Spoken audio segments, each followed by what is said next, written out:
Não é de hoje que o ChatGPT e outras ferramentas de inteligência artificial têm nos assombrado e nos deixado talvez extasiados ou empolgados com algumas situações, mas preocupadas com outras. Essa semana, e inclusive a gente falou um pouco disso também lá no Meteoro Brasil, em um corte que eu participei, nós tivemos a atualização do ChatGPT 3 para o ChatGPT 4, né, do 3,5 para o 4, e o ChatGPT, ele surpreendeu inclusive as pessoas porque ele teve a capacidade de mentir e enganar o ser humano para cumprir uma tarefa da qual ela não era capaz. Então assim, nós temos uma tecnologia que está avançando em passos assombrosos, e o questionamento que vem é: será que o ChatGPT vai desempregar as pessoas?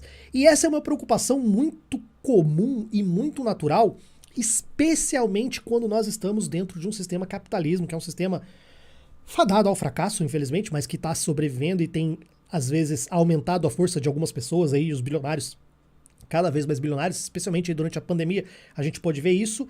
E a gente pode ver ao longo do tempo muitas tecnologias que sim, que elas extinguiram algumas carreiras, alguns trabalhos, mas trouxeram um aumento de produtividade.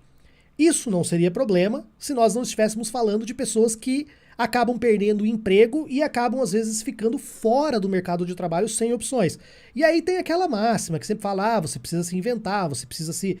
Como se fosse fácil, às vezes, a pessoa dedicar anos e anos da sua vida a uma carreira, a aprender algum tipo de situação, e agora ser obrigado de uma hora para outra a ter que aprender outra coisa ou passar fome, sabe? Isso é bastante preocupante. O ChatGPT, ele vai extinguir as carreiras? É difícil a gente falar sobre isso. As pessoas estão assustadas. Eu, particularmente, acredito que sim, vai extinguir. Não na velocidade com que a gente está falando. Eu acho que as coisas ainda são muito novas. Substituir carreiras jurídicas, substituir carreiras contábeis, substituir outras questões que envolvem criação de arte, de texto. Acredito que pode até acontecer, ou que vai, talvez, não extinguir, mas reduzir bastante a necessidade de pessoas. Para a gente falar um pouco melhor sobre isso, a gente vai dar uma olhadinha aqui, então, sobre uma matéria do Globo. O Globo traz essa informação. Inteligência artificial vai eliminar empregos e mudar profissões, mas elevará produtividade.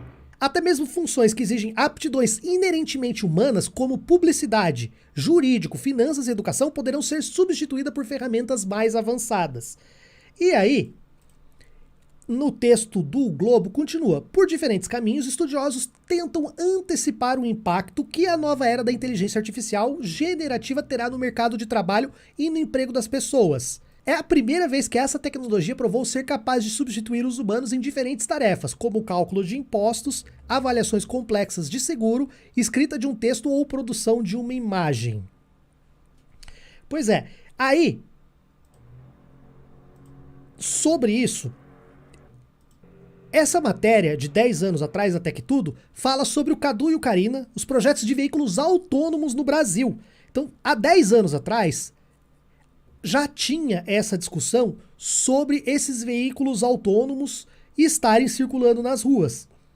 E aqui nós temos até uma foto dessa matéria 10 anos atrás, não sei se é um Astra, com a câmera, o equipamento, tudo por cima. Isso há 10 anos atrás, 10 anos atrás.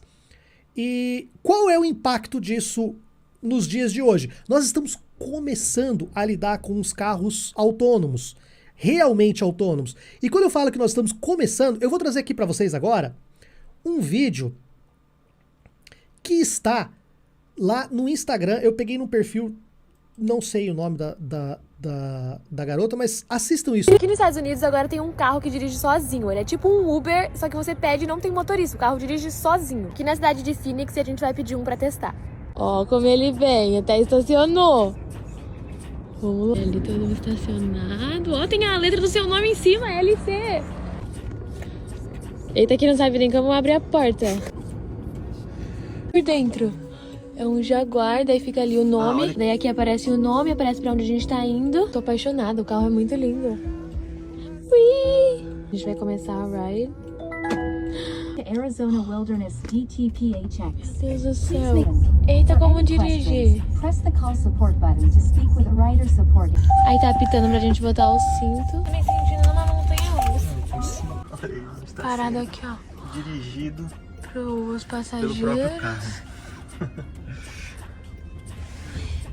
Eita, que é rápido! Lá vai ele, ó. Estou chocada.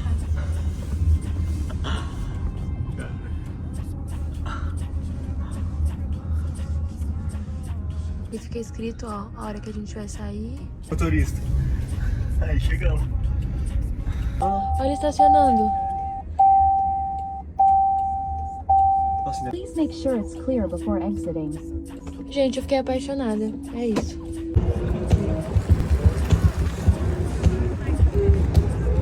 Então esse vídeo que a gente viu aí, ele mostra, e com a sequência de notícias que eu trouxe lá de 2010, os primeiros carros autônomos sendo testados no Brasil, e inclusive já estavam sendo testados em outros lugares. Eu até procurei notícias mais antigas, mas eu acabei tendo um pouco de dificuldade de encontrar uma que se encaixasse aqui no perfil pra gente mostrar. Mas há 10, 15 anos atrás isso era uma possibilidade, e hoje tá começando. E esse vídeo que nós vimos aí, esse vídeo em que a moça pega um Uber sem motorista, é um carro que claramente tirou o emprego de uma pessoa, tirou um emprego uberizado de um motorista, tá? Que não é a melhor opção que a pessoa tem para trabalhar, né? Mas quando a gente lida com essa inteligência artificial e com a chegada de novas tecnologias dentro do sistema capitalista, o caminho é esse. O caminho é criar essas máquinas, criar essas ferramentas autônomas e sim, excluir as pessoas. Afinal de contas, nós, humanos, a gente quer direito, a gente quer final de semana remunerado, a gente quer hora extra, a gente não quer ser tratado com assédio, enfim. Tem todo esse aspecto que vai fazer com que essas pessoas, sempre que elas puderem, elas optem por esse tipo de situação. Agora, isso é ruim como um todo? Não, é a marcha do progresso. O problema não é a tecnologia, o problema não é o ChatGPT, o problema é o capitalismo. Por exemplo, na China, nós já temos colheitadeiras autônomas, colheitadeiras que dirigem e fazem as colheitas sozinhas sem o motorista. Lá na China, qual é o impacto disso?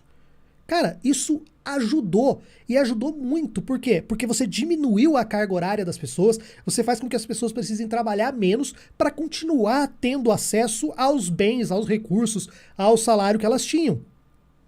Então, a gente precisa olhar para a tecnologia não como uma inimiga, a gente não pode ser ludista, a gente não pode ser contra, sabe, querer colocar fogo nas coisas e destruir, ou querer impedir. Até o próprio Elon Musk estava pedindo para parar com os avanços da tecnologia, até ele deve, de repente, estar com medo de ser substituído aí, né?